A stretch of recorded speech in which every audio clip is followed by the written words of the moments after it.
Hello ladies and gents, this is me, Evan, your friend in some really exciting tutorials out there. And in this video, I'm about to talk for a photography subject, let's say, and I will answer a big question of too many photographers out there that they buy macro and after a while they get bored of shooting insects. What can we do even more with a macro? And the first question is, can we do portraits with a macro? Evan, can you please answer me if I can do portraits with a macro? The answer is yes, my friend, you can do it, but it's never going to be the same as the 85mm lens, the dedicated for portraits.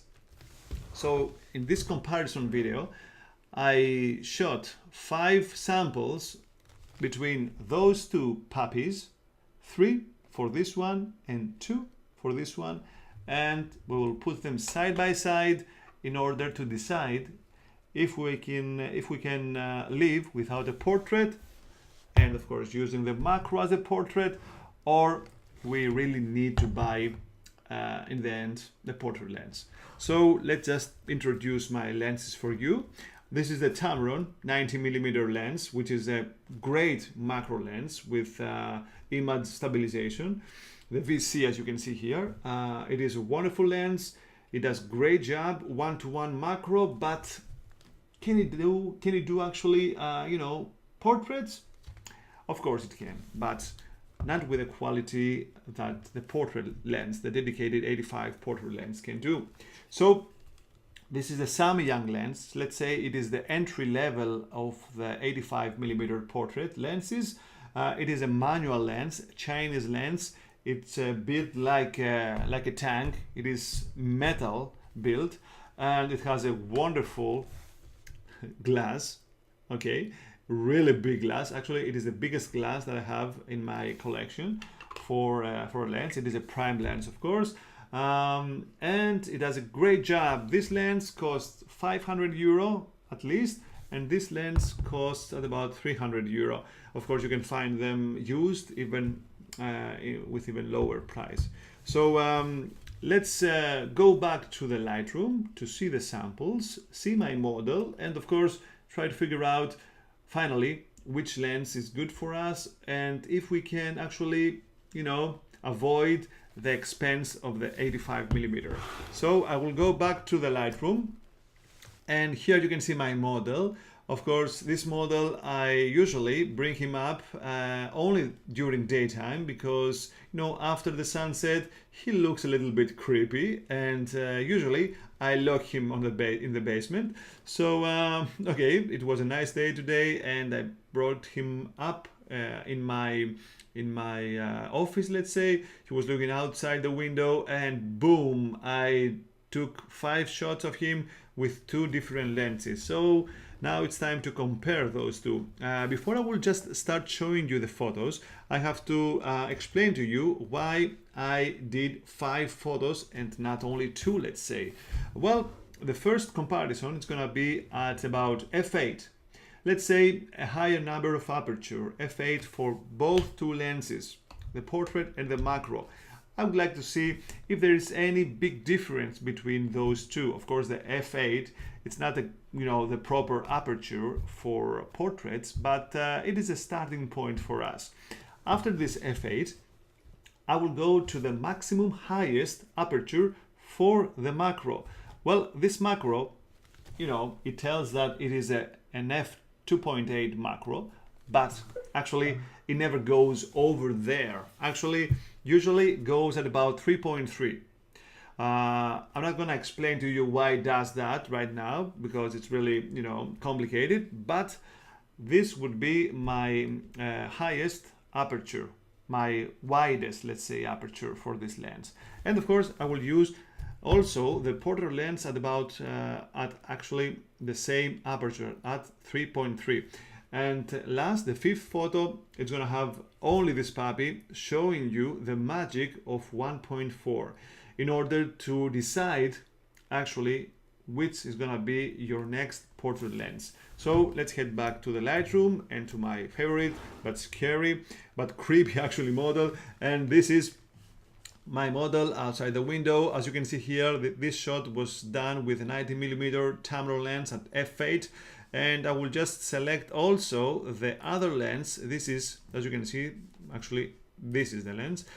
This is the shot at about f8. So I will just select both of those and I will hit the comparison window and monitor.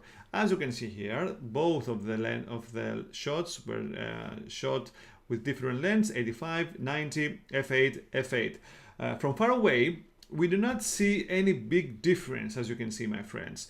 It looks more or less the same. I'm not talking about the brightness, okay? I'm just talking about the quality of the photo, the feeling of the photo, and of course the sharpness of the photo. Well, from far away, we cannot see so many things, so we have to go down. We have to actually go closer to our model in order to see some things. So I will go to, let's say, 1/4 of the resolution. And even here, we do not see too many differences, as you can see. The photo looks actually the same, more or less, the quality. So I need to go even closer, let's say to 1 to 1, 1, 1, let's say. So we are here. And of course, I did the focus on the right eye as we see it. And let's say a big comparison right now. So here is the portrait lens, here's the macro lens. We are at f8. You know, an aperture that it's not the greatest aperture for portraits, but anyway. So as we can see here on the eye, it looks okay. First of all, I have to say that I have a big light over here over my head, so I cannot see pretty good, but I'm pretty positive that we will have a winner in a little while. So let's go back. So as you can see here, both the lenses, they tend to do a good job. I think the sharpness is equal in both of the lenses. And here, as we go further, closer to the window, we're losing detail for the macro. As you can see, the macro tends to be softer over here. And also in the nose, as you can see, comparing to this nose car, let's say, and of course the details of the eye. So it looks the portrait starts to look better than the macro lens, okay? But the difference are not so big, okay? They tend to be good. Also, we can see here that the 85mm, let's see this ribbon over here. This ribbon looks more clear to the 85mm than to the macro, okay? That example make us believe that actually the macro lens has a shallower depth of field that tends to widen even slower than the typical lenses. That's why you see the macro lenses have really extreme aperture numbers at about 45 or even f50 sometimes, because the aperture doesn't open that fast and that wide as the other lenses. That's why the portrait lens looks more sharp than the other and the macro lens for this ribbon. So let's go back again, as you can see here. So in our first comparison, we realize that this portrait lens can do a fine job at about f8. This macro lens, we need actually to increase more the f numbers at about, let's say, 11 in order to see this eye to be clear. So we do not have so much light to do this comparison. So this was, let's say, the first step of the comparison. It's not so important, as I said, to shoot at about f8, but it is really crucial to be able to shoot portraits with your macro lens at the widest aperture of your macro. So let's go and use this. Actually, I will go now and I will just select this one, which is actually the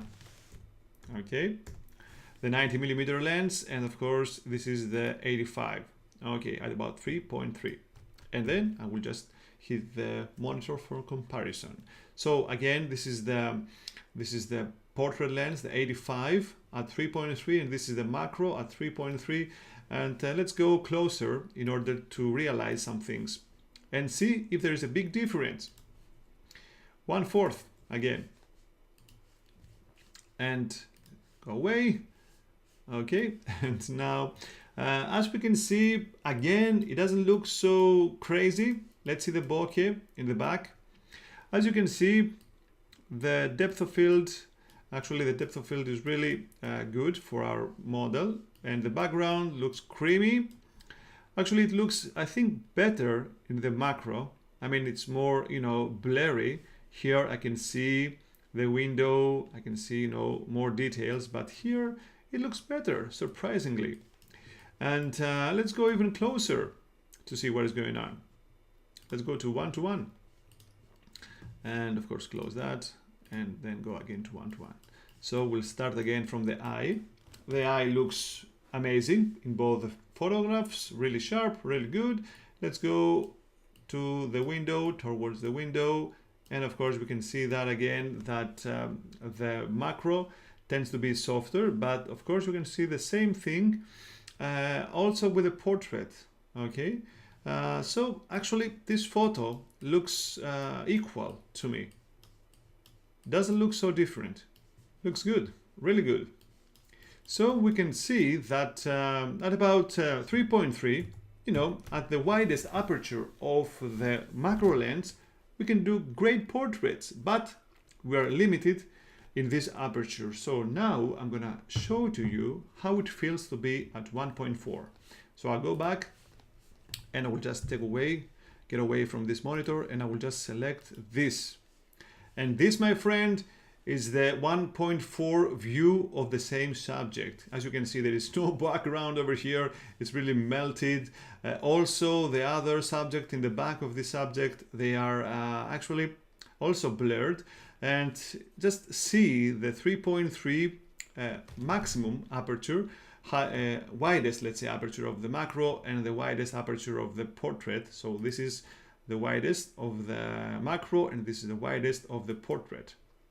You can realize the big difference, okay? Not only in the quality, okay? Not only in the background, but in the whole feeling of the photographs. It looks majestic, it looks dreamy, it looks awesome, and you can do that only with a portrait lens. So if you have a macro lens, okay, you can use it for portraits, but you will never get as close as this wonderful look.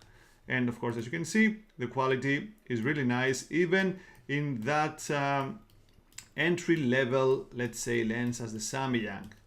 These photographs, of course, they haven't been retouched at all. They have just came outside of my camera, and you can realize that it's really a great difference between the one and the other, in the colors, in the quality, in the vignetting, in the feeling, let's say. And that means, my friend, once more, that you can have your macro for macro and portraits, but if you want, portraits that stand out, this is the puppy for you. So this was my video, my help for you. I hope that it helped you to actually decide what you're gonna do.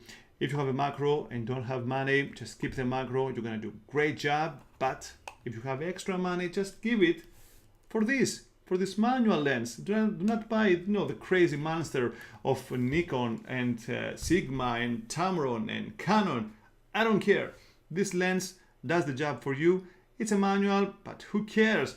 After a little while, it will be second nature to you. So have fun and keep photographing.